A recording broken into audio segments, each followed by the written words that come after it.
Ngalingai matamdadi crime ayam masing nupasing loinamak tawi. Adubo matamna honglakpagi matungina hawjukti nupina crime kaya ama satharakpagi thawdok kaya makoina tatana uba fanglakli. Ngasi channel asina miyam kadamakta pujarakliba wari asisu nupi amana maga luhonggadriba nupa amabu yamna nana hatkibagi wari amani. Wari asi 2026 ki June ki tarik tarani pana thokliba thawdok amani. Numit asigi ayuk pung tara makai tarak paswaida security guard ama magi mathaw pangtok poina kucha satuna lairi. Tanjas da mana ngagliba Lahorgat Fort asigi singthak tagi nupi amana yam pakan hauna lawrpagi khonjel ama tarak lei. Masidagi magna sing asida sangchanduna kari thoklabagi haina yenglami. Magna sangchaluba matamdadi nupi ama yam thamoi sokna hauna kaptuna laibasi thengnari. Mahagna nupi asida kari thoklabagi haina hanglami. Nupi asina yam thamoi sokna hairagi. Ay galang minaba nupa ado sing asida ginantaduna takre akoy ba utang mateng pangbi. Security guard asina sing asigi makhada yengtharami. Adubu sing asi asuki mating ngamba amadi laimai dagi 400 feet ina wangma mafamda laibana. Makhada takre nupa asi uwa ngamdre. Masidagi magna sing asidagi tahata kumtharaktuna. Lonawala police station na sangna thawdok asigi matangda pau piri. Pau se hek phangmaga police ki miyoy sing amadi mafam asigi miyoy sing asna Lohargat Fort asida sangsanduna thiyo magi thabag masathai. Makoina mafam asigi tongan mafam singna thiraba matungda sing asigi lokchap amada nupa ama tahatun laibasi ure. Makoina sangsanduna nupa asibu lokhalle adubu laibak thibadi nupa asi siduna lairamle. Police na thawdok asigi matangda sorakpa investigation tawbadagi khangma ngamle. Madudi siramliba nupa asigi maming Ketan Agrawal kawi. Aduga nupi asigi maming asina Agrawal kawi. Agrawal na phongdorokpagi matungina makoi mafam asida trekking tawba lakhibani. Ketan Agrawal na sing amagi singchep ta net lubadagi magnanthaduna takibna haina phongdokli. Ahanbadadi case asi accident soibadagi thokiba thawdok amani haina khanarami. Adubu misi sigi matangda singnaba pharakpadagi Ketan Agrawal family na thawdok asigi matangda police ta case ama tawraki. Police na thawdok asigi matangda makhata na investigation tawrakpa matamdadi makoina hana phanglamliba information amadi miyamna thajaramliba si pung on-onaduna lairamle. Thawdok asi kamdang thoki makoi anigi marakta kari mari leinei haiba si khangma ngamnaba Sia amasung Ketal gi family background kradang punna khangminasi. Ketan Agrawal Pune gi gahunje hariba mafam asidagini mahak chahi 16 suri. Mahak real estate business ki lamda mai paklaba Bisal Agrawal gi masanupani. Maki mapasi the success group hariba company eduki director su oi. Business ki lamda mahak na mapagi tung ilaktuna mahak su company amagi Director ama District Marketing Officer oiraki. Lairik laisugi matang su Ketan Agrawal ningthijana sangkholakpan pamasa ama oiraki. Mahakna Symbiosis University dagi Bachelor of Business Administration ge degree fanglaki. Masing matungna mahakna United States of America da satuna makhata na lairik tamtharaki. Mahakna sahi kontaruk surukpa matamda India da laktuna family sigi asawa thawtang ma lawwa horaki. Family sigi business asibu mahakna sauthong ang ba kanda honaraki bani. Business ki lamda khong thang dilaktuna mahakna mai paklaba punsi amna nungai na hingba horaki. Maki family asiga Agrawal ki family asiga sahi 35 hena phaba mari leinaraki. Maramasna family ani sigi mari sitatanaba makoina Ketan Agrawal ga Agrawal ga luhongna se haiba phama se hawdongnaraki. Luhongbagi wafam asibu Sia amasung Ketan nasu ayaba pirami. Makoi anigi luhongbagi matam asina sahi asigi November thada pangthoklasi haina imung ani sina lemnari. Family ani si business ki background laibanina makoi da sel ga award pamata laiti. Maramasna makoina luhongbagi thoram ama pangthokadore khanbada nungaiba poklami. Luhonggadoriba bor kaina gumna Sia ga Ketal ga su matam kya makoi ani ki boiba wari kya saduna leli. Aduga yam toina su unai. Karigba matam da su makoina mamanabi singa pundana koiba satminai. Amaga sakmai takna duna sakhangnai. Makoi anigi mong mata usidi hek yengbada yamna nungai gadaba punsi anoba chapter ama hangdorkadaba mali. Makoi anigi ba manglan punsi asa amadi tungnam saki poram kya makoi anina punna yanminnai. Makoi anigi luhongba si engaged marriage oiba taragasu makoi anigi nungsinaba asidi tasengna laisabi bakang nungsinabagi mari amagumna tawi. Ketal na Siabu yamna nungsijai. Aduga Sia su Ketal bu yamna nungsibagumna matam ayamada momonok tuna harawti amna lei. Luhongba si naksalalaba matamda Ketal na pana luhongnaba matungda oirakadaba magi punsi adubu wakal na sagatuna su yengli. Mahangna luhongdri mamangna makoi ani puna balida koiba sati haina su plan ama tawri. Ketal na plan tawriba si masikakta sunnati. Siabu surprise piba ngangodaba plan masa kaya amasu magna silli.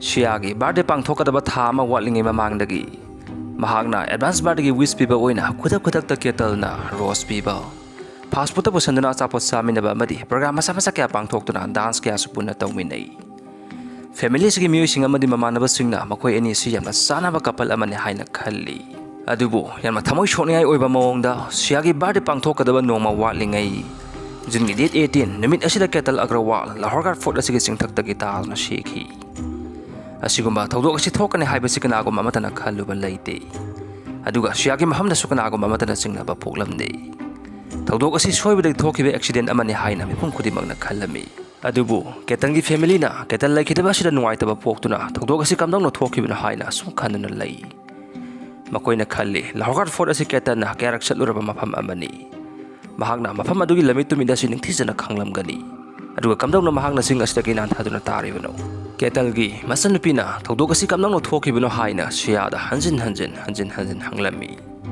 siana thawdok asi gi matangda wari lirakpa matamda mana hana likhiba wari asiga kona lirakleba wari asigi marakta khena ba khara uba fanglami bangna wari asi samjin sajin bagi mami ama Ketan gi masan Nupi uba fanglami maramasna mahagna mahaki mapa Ketan Agrawal da misi singna ningai oi police ta case ama file tawse hain hierarchy mahaki wafam asibu family asigi music na su support dawi makoina police station chatuna thawdok asi isam chambe accident ama mandi kanagomna lautuna raga Ketan mo hatpa mali maramasra thawdok asi amutang kutna yengchen bio haina wakalami masidagi police singasna thawdok asi gi matangda amuhana yengchen ba horaki numit asi ayukta kari thokibagi haibagi evidence adu makoina khomjin ba horaki Ketan ga loina khiba mibum kudimak su masin haglami maruoina siada thawdok asi gi matangda kupa wafam sing phongrok na ba hairami Police asina Ketan ta dun lairam masida junction duna thawdok asi kamdang na thokibagi haibadu khangnaba honaki Lahore Fort asigi manakta leiba CCTV camera gi footage kya su police asina check taw horaki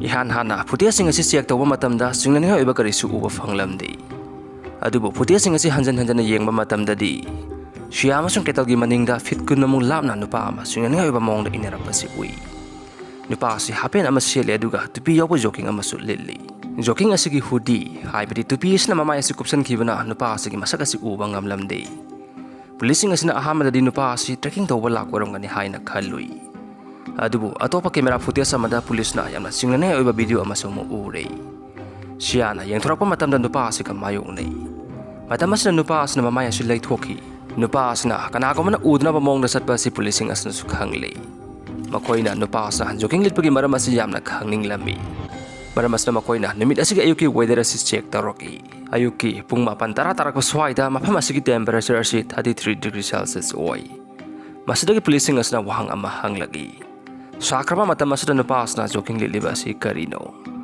wahang asi policing asna singnaningai oi haibage sum hangmagi wani masimangna nupa asi Ketan gi misi isda chenaramgani haibasi khangmanga manate police ki team mana camera footage asi check tawringai atopa team mana siagi ko record amadi atopa digital communication gi data sing check tawrami team asina siana yam toina contact tawrama number ama thegnari chai asigi January thadagi June tha fawda siana number asida lising aniga marira contact tawrami sangchatta yanglakpa matamda siana number asida nongmada tarama thoirak wari sanai masina policing asigi mafamda asobo wahang ama hanghallami siana yam toina wari sanari ba misak asi kanano maka kari mari thongnai Kesa si matangda investigation torpa matamda mahagna misa kasigi maramda kari mamata haidriba sina karigino number asigi matangda singna bakhara laibadagi policing asna number asi track taw horagi makoina hojikte khangle siana yam toina wari sanaram leban nupa asigi maming asi Ketan Chaudhary kawi haibasi police na nupa asigi matangda thijilakpadagi khangmangamle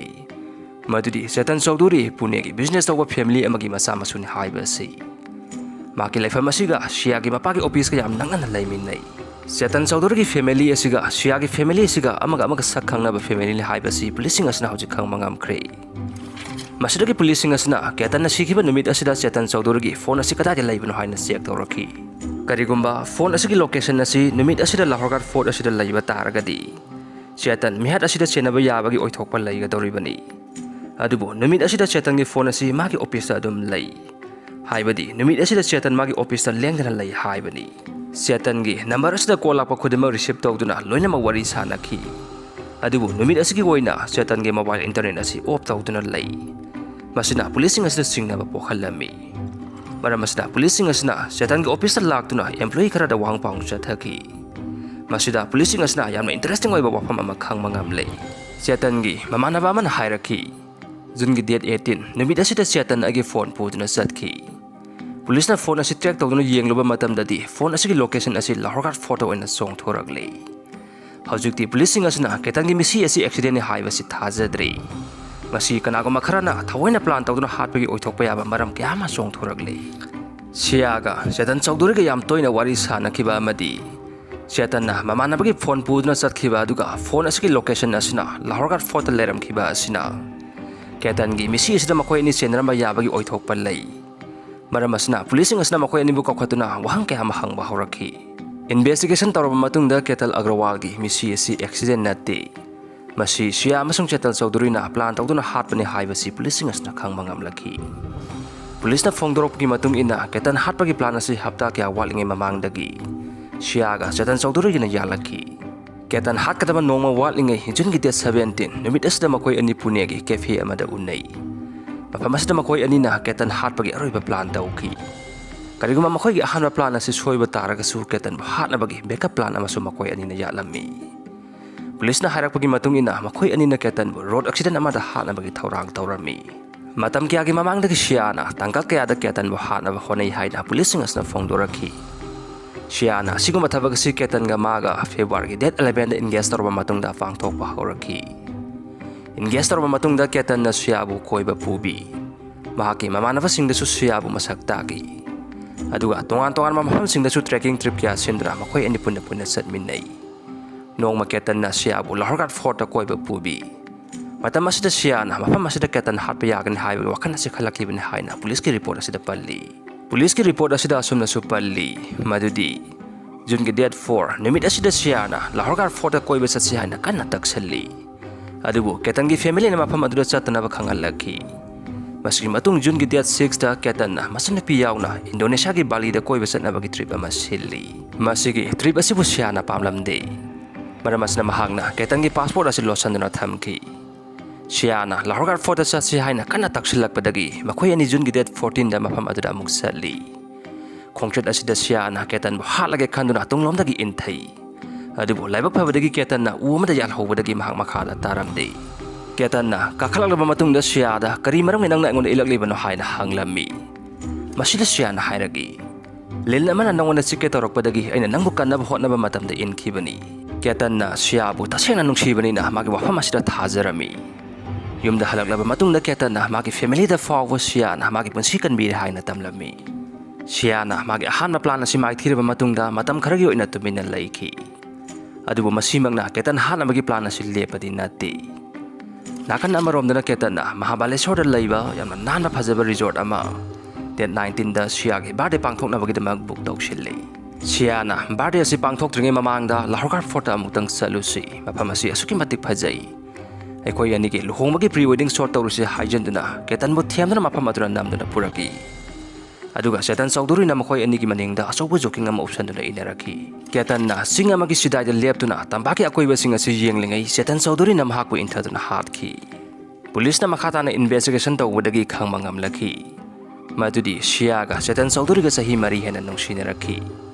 Ketan ga siyaga engage tawdringai mamangdagi siyana Ketan Chowdhury ga yamna romantic iba mari ma thamlami. Maramas na mahakna luhongmasi pamlamde.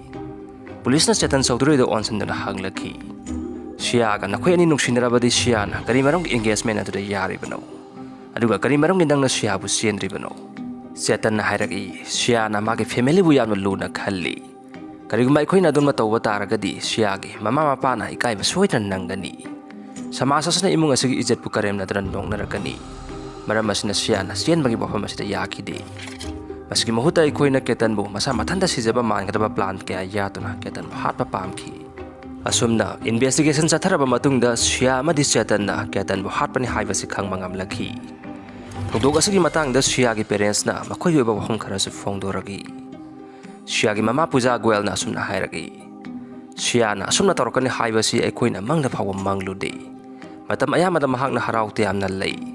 Aduga luhongba si mana paamde haibagi mami amata su uba phangdi. Ketan gi family na su mahak pu ijat kalonya na yam na luna tawbi. Kariguma mahang luhong basi paamdrabasu mangjong na hanay ko'y dakhang halamgadabani. Puja Agrawal na makatarak Kariguma ko na isa Nupi si taseng na maralay re hay nakhang mangamlagadi. Mahaksu masika sa manabasera adu pi gadabani. Ketan na sikiba mapam adu maktara mahaksu intad na hat kadabani. Siyagi mapa Pravin Agrawal na magi oiba wapong karasu fong doragi. Mahang na hay isa Nupi ga Ketan nga lainariba Maria si yam na phana ui.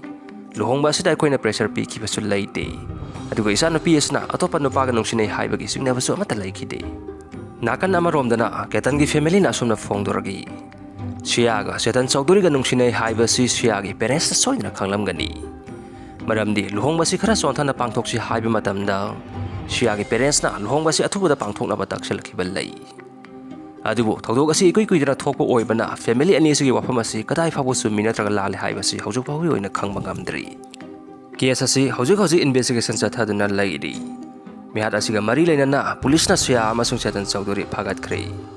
Makoy ani na taruriba phatra bathabag asigi serak adudi matamgi matong ina kona soidra makipirak lagani. Ngasigi oy na di wari si matang asida lotion jarage. Wari sibu yengbiri basingna channel asibu support tawbibu oy na. Channel asibu like, share and subscribe tawbiramu. Ngasigi oy na di matang asida lotion jarage punama Mingselmanipur na khoiram jari.